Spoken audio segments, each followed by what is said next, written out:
상간에 많은 그런 소문이 나돌고 있습니다. 대법원이 상고 이유서 제출기간 7일 재상고를 할 경우에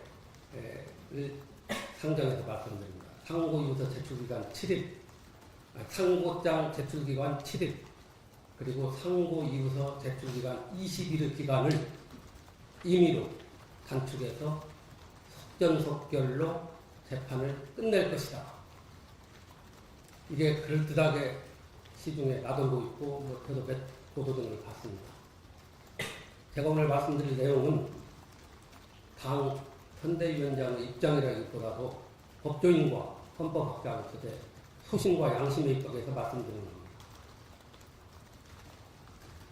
이 형사소송법이 보장한 상고장 제출기일 7일과 상고 이유서 제출기일 20일은 헌법의 기초에서 형사 피고인의 권리로서 보장된 기본권적 가치가 있는 그러한 최소한 방어권 행사에 필요한 기간입니다. 이것은 대법원이 어떤 경우에도 단축할 수 없는, 또 연장할 수도 없는 그런 기간입니다. 만약 이 기간을 대법원이 임의로 단축해서 판결을 6월 3일 전에 선고할 수도 있다. 이렇게 하고 또 이런 성정을 하고 있는데 이럴 수는 없는, 이건 안 되는 겁니다. 대법원도 알고 있을 겁니다. 이 대법원이 만약에 그런 식으로 속전속결로 6월 3일 이전에 선고를 강행한다면 그 판결은 위헌 무효의 판결일 뿐만 아니라 그때부터 대한민국 법치주의는 무너진 것입니다. 탄핵 여부를 떠나서 이건 대법원의 범죄행위입니다. 왜냐? 이 중차대한 기간에 피고인에게 보장된 최소한의 형사소송법상 규정을 대법원이 어겼다면 앞으로 어떤 재판도 따르지 않습니다. 대한민국은 만인에 대한 투쟁의 시기로 접어들 것이다. 저는 이렇게 봅니다. 그런 일은 없을 것이다 하는 말씀을 먼저 드립니다. 그 다음에 이 고등법원이 파기 환송심 법원이 5월 15일로 제1차 변론기를 잡고 통지를 했습니다. 물론 여기에 대해서 제가 왈가왈부하지는 않겠습니다. 빠르다, 늦다 이런 얘기는 안 하겠습니다. 다만 5월 15일은 본격적인 선거운동 기간입니다. 21일간 부여되는 선거운동 기간입니다. 선거운동이 시작되면 어떤 후보라도 균등한 기회가 보장되어야 한다는 것이 헌법의 정신입니다. 헌법 제116조 1항에는 선거운동은 균등한 기회가 주어져야 한다. 이렇게 명문으로 규정하고 있습니다. 선거운동은 좀 더 자세히 말씀드리면 선거운동은 각급 선거관리위원회의 관리하에 법률의 범위 내에서 하듯 균등한 기회가 주어져야 한다.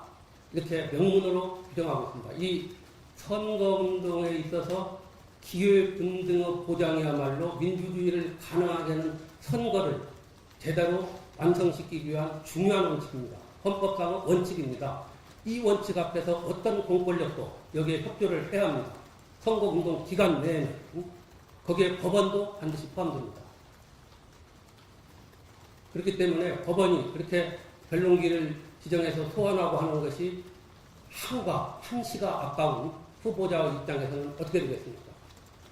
벌써 헌법 제116조 1항을 법원이 스스로 위배해가지고 한쪽 후보자에게 불리한 상황을 조성했기 때문에 그건 헌법의 기본 원칙 중 하나인 선거운동에 있어서의 기회분등의 보장이라는 대이념, 대정신을 침해하는 것입니다. 이 점 고등법원에서는 기일을 진행할 때 다시 한번 숙고하시고 헌법의 기본 원칙을 지켜주시기 바랍니다. 대법원에도 똑같은 말씀을 드리고 싶습니다. 다음에 이번 대법원 판결과 관련해서 제 소회와 그리고 그 판결의 문제점에 대해서 간략히 말씀드리겠습니다. 여기에 대한 분석이나 또는 나름대로의 평가는 많이 나와 있기 때문에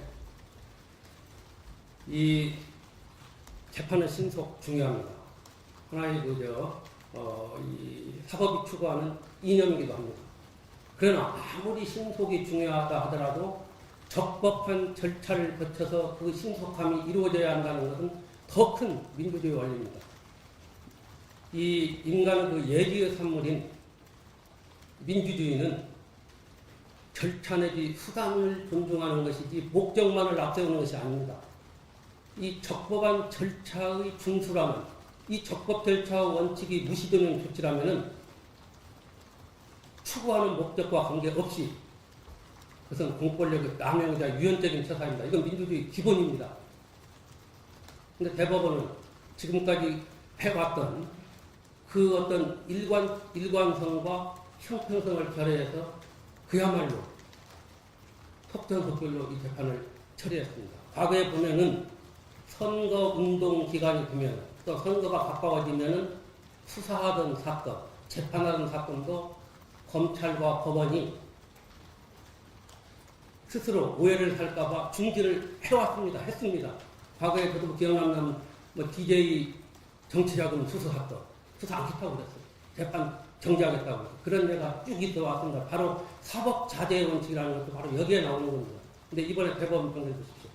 그 절차 과정, 그 내용에 대해서는 주관적인 기억을 객관적으로 어떻게 평가하느냐는 사람마다 달라요.